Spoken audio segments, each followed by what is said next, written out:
10 محرم کے دن ہر ایک امام حسین کے قدموں پہ قربان ہو رہا تھا، اور یہ منظر دیکھنے کے لیے تمام عالمین کے فرشتے کربلا کے میدان تک آ پہنچے۔ کبھی امام حسین سے زمین مخاطب ہو کے کہتی ہے کہ اے ہمارے آقا، ہمیں حکم دیں، ہم ابھی پھٹ جائیں اور اس پورے لشکر کو فنار کر دیں۔ تو کبھی آسمان چیخ کے کہتا ہے اے میرے حسین، ہمیں حکم دیں۔ تو کبھی زعفر جن مختلف جنات کے ساتھ دست ادب کو جوڑ کے کہتا ہے اے میرے مولا، مجھے حکم دیں کہ اس فوج یزید کو فنار کر دوں۔ امام حسین تمام انبیاء، اولیاء، فرشتوں اور جنات سے کہتے ہیں یہ صبر کا امتحان ہے، میرا اللہ میرا صبر آزمانا چاہتا ہے، اور میرے خون سے ہی اسلام کو زندگی ملے گی، کیونکہ میرے شہید ہونے کے بعد رہتی دنیا تک کسی بھی یزید کی یہ مجال نہ ہوگی کہ کوئی میرے نانا حضرت محمد مصطفیٰ صلی اللہ علیہ وآلہ وسلم کی شریعت کو جھوٹا کہے۔ بس سب مولا حسین کا امتحان دیکھ رہے ہیں۔ امام حسین علی اکبر کے سینے سے برچھی نکالتے ہیں تو کبھی اپنے 6 ماہ کا بچہ قربان کرتے ہیں۔ جب آپ کے ساتھ کوئی نہ رہا، آپ خیام میں آتے ہیں، بیویوں سے الوداع کہتے ہیں۔ امام سجاد کو وصیتیں کرتے ہیں کہ اسلام کے لیے ہر دکھ تکلیف کو برداشت کرنا، لیکن قدم قدم پہ اپنے نانا کی رسالت کی گواہی دیتے رہنا۔ بس جیسے ہی بیویوں سے الوداع کہہ کے زلجنا کو حکم دیتے ہیں کہ اے میرے گھوڑے، مجھے میدان میں لے کے چل، زلجنا آگے نہیں بڑھتا۔ امام حسین زلجنا کے قدموں میں دیکھتے ہیں کہ آپ کی بیٹی سکینہ زلجنا کے پیروں میں لپٹی ہوئی ہے۔ آپ اترتے ہیں، اپنی بیٹی سے فرماتے ہیں اے میری بیٹی سکینہ، اپنے بابا سے الوداع کہو۔ بی بی سکینہ فرماتی ہے بابا صبح سے لے کے اب تک جو میدان میں گیا وہ واپس نہیں آیا۔ امام حسین فرماتے ہیں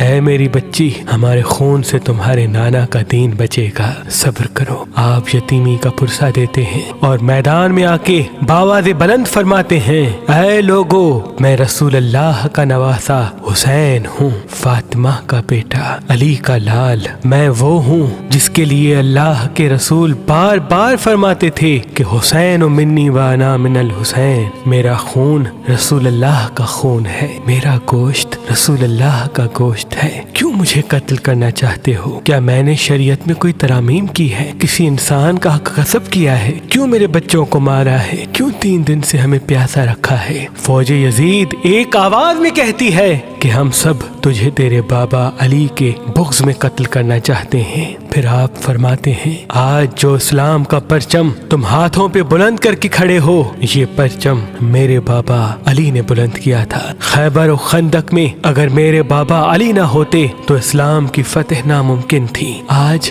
اس علی کو یہ صلہ دے رہے ہو کہ اس کی اولاد کو اس بیابان میں بھوکا و پیاسا کر کے قتل کر رہے ہو۔ بس عمر بن سعد کہتا ہے کہ حسین کی بات نہ سنو، حملہ کر دو۔ تاریخ نے لکھا امام حسین علیہ السلام کے مد مقابل جو بھی آیا وہ فنار ہوا۔ زمین پہ اس سے پہلے ایسی جنگ نہ دیکھی گئی کہ ایک 3 دن کا بھوکا پیاسا شیر کی طرح لڑ رہا ہے اور فوج دور دور بھاگ رہی ہے۔ بالآخر شمر عمر بن سعد نے یہ سوچا کہ یہ علی کا شیر ہے، اس سے مقابلہ کرنا ناممکن ہے۔ پوری فوج کو کہتے ہیں کہ ایک ساتھ امام حسین پہ حملہ کیا جائے، لیکن کوئی بھی امام حسین کے قریب نہ جائے۔ دور دور سے امام حسین کو تیر مارے اور آدھی فوج جا کے خیام کو آگ لگا دے۔ بس ہزاروں کی فوج نے امام حسین کو چاروں طرف سے گھیرا اور دور دور بھاگتے ہوئے امام حسین کو تیر مارتی رہی، نیزے مارتی رہی، اور کچھ امام حسین کے قیام کو جلاتے ہیں۔ امام حسین کبھی خیموں کی طرف جاتے ہیں، کبھی سپاہیوں کی طرف آتے ہیں۔ بس اتنے میں آواز غائب آتی ہے اے حسین، تیرا اللہ تجھ سے راضی ہوا۔ امام حسین تلوار کو روک لیتے ہیں۔ فوجی اشکیا جیسے ہی امام حسین کی رکی ہوئی تلوار دیکھتے ہیں تو وہ لوگ جو امام حسین کو دیکھ کے بھاگ گئے تھے وہ بھی قریب آنے لگتے ہیں، اور دور دور سے جس کے ہاتھوں میں جو چیز ہوتی ہے وہ امام حسین کی طرف پھینکنے لگتے ہیں۔ تاریخ نے لکھا جس کے پاس نیزے تھے وہ نیزہ مارنے لگا، جس کے پاس تیر تھے وہ تیر مارنے لگا، جس کے پاس تلواریں تھی وہ تلواریں مارنے لگا۔ جس کے پاس مارنے کے لیے کچھ نہ تھا، وہ کربلا کی گرم زمین سے مٹی اٹھاتا اور امام حسین کی طرف پھینکتا۔ تاریخ نے لکھا آپ کے جسم پہ اتنے تیر تھے کہ آپ کا جسم مبارک دور سے نظر تک نہیں آ رہا تھا۔ آپ نے چاہا کہ آپ اللہ کے دربار میں سجدہ کریں۔ آپ اپنے آپ کو گھوڑے کی زین سے زمین کی طرف لے کے جاتے ہیں، لیکن آپ کے جسم مبارک پہ تیر اتنے تھے، نہ آپ زمین پہ تھے نہ گھوڑے کی زین پہ تھے، تیروں کے مسلح پہ تھے۔ یہ منظر تمام انبیاء دیکھ کے زارو قطار رو رہے تھے۔ بس جو بھی امام حسین کا سر کاٹنے کے لیے قریب آئے، امام حسین کے چہرے میں ان کو رسول اللہ کا چہرہ نظر آئے اور وہ چیخ کے دور چلا جائے۔ بس شمر نے کہا یہ کام مجھ سے ہونا ہے۔ بس شمر قریب آتا ہے، امام حسین کے سر سے امامہ اتارتا ہے، آپ کے بالوں میں ہاتھ ڈالتا ہے، چھری کو گلے پہ رکھتا ہے، پہلی ضرب چلاتا ہے۔ حضرت آدم علیہ السلام اللہ کے رسول سے فرماتے ہیں یا رسول اللہ آگے میں نہیں دیکھ سکتا۔ جیسے ہی دوسری ضرب چلتی ہے، حضرت نوح علیہ السلام فرماتے ہیں یا رسول اللہ آگے میں نہیں دیکھ سکتا۔ جب تیسری ضرب چلتی ہے، حضرت ابراہیم علیہ السلام فرماتے ہیں یا رسول اللہ میں نے تو اپنے بیٹے کی قربانی کے وقت ہی اپنی آنکھوں پہ پٹی باندھ لی تھی، آگے میں نہیں دیکھ سکتا۔ بس ضرب چلتی رہی۔ ایک وقت ایسا آیا اللہ کے رسول نے آنکھیں بند کی اور فرمایا اے علی اب آگے میں نہیں دیکھ سکتا۔ بس ایک وقت ایسا آیا کہ امام علی نے بھی آنکھیں بند کی اور بی بی فاطمہ سے فرمانے لگے اے فاطمہ آگے میں نہیں دیکھ سکتا، اب تو جان تیرا بیٹا جانے۔ بی بی فاطمہ زہرا مقتل میں دیکھتی ہے کہ شمر مسلسل امام حسین کے گلے پہ خنجر چلا رہا ہے۔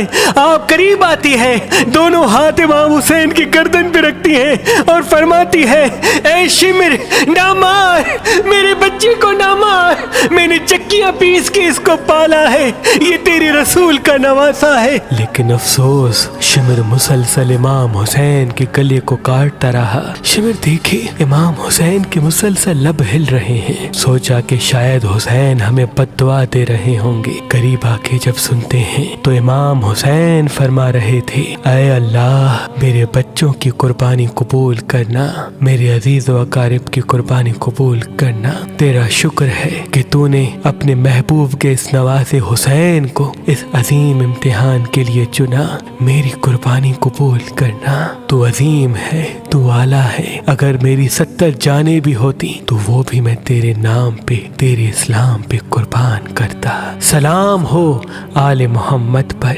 سلام ہو رسول اللہ کے خاندان پر، جنہوں نے ہر تکلیف کو برداشت کر کے قیامت تک اسلام کو زندہ کر دیا، قیامت تک اسلام کو زندہ کر دیا۔